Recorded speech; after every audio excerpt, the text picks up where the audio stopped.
Grand conclave des libéraux à Dakar, Macky Sall offre Abdoulaye Wade un exemple. C'est à la une de l'As quotidien. À moins de 3 mois de la prochaine élection présidentielle, écrit le journal, les libéraux d'Europe et d'Afrique sont à Dakar pour une rencontre de 3 jours pour porter un message clair à leurs camarades du Sénégal, leur demandant de s'unir pour conserver le pouvoir à l'issue des joutes électorales. Nommé chef du réseau libéral africain lors de cette rencontre ô combien importante, le président de la République Macky Sall a tressé des lauriers à l'ancien chef de l'État Abdoulaye Wade. Il nous a inspiré sur les valeurs du libéralisme, premier à embrasser la voie du libéralisme à une époque où l'idéologie dominante était plutôt marxiste-léniniste et socialiste en Afrique. Abdoulaye Wade a osé. Nous sommes les héritiers de ce libéralisme et je le salue, a dit le chef de l'État lors de son intervention. Macky Sall qui s'érige contre le populisme, le radicalisme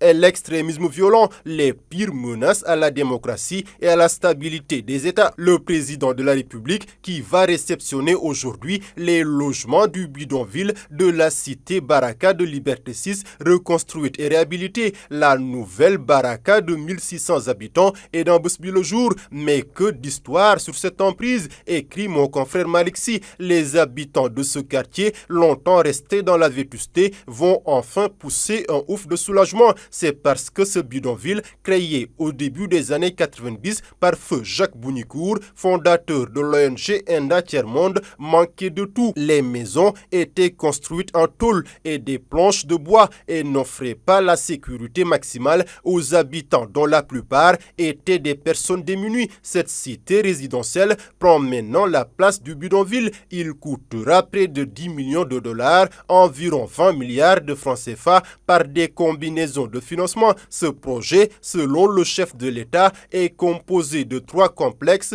de 14 bâtiments. Au total, 210 appartements dans un espace entièrement rénové. Outre les infrastructures routières, Baraka sera doté d'équipements collectifs, d'installations de centres de formation professionnelle, de la mise en place de plusieurs magasins, d'un marché, d'un centre médical, d'une école et d'une nouvelle mosquée. Ici, note le journal, la solidarité est le maître mot. La cité est habitée par une communauté extrêmement organisée et solidaire. Près de 2000 personnes ont élu domicile sur cette petite colline de la commune de Grand-Yoff, au milieu des immeubles. Pas question de subir la misère. On cotise de l'argent, on le redistribue, on partage les points d'eau, mais aussi les frais de santé ou de scolarité. On se forme les uns les autres. Les habitants ne paient pas de loyer. Le terrain appartient au domaine national. Toutes les communautés cohabitent. Sénégalais, Maliens, Ivoiriens ou encore Guinéens. Ils s'appellent les Barakas, les chanceux. Le journal rappelle qu'en visite sur le chantier, Abdou Karim Fofana, alors ministre de l'Habitat, soulignait que les logements sont gratuits. Cependant, chaque famille bénéficiaire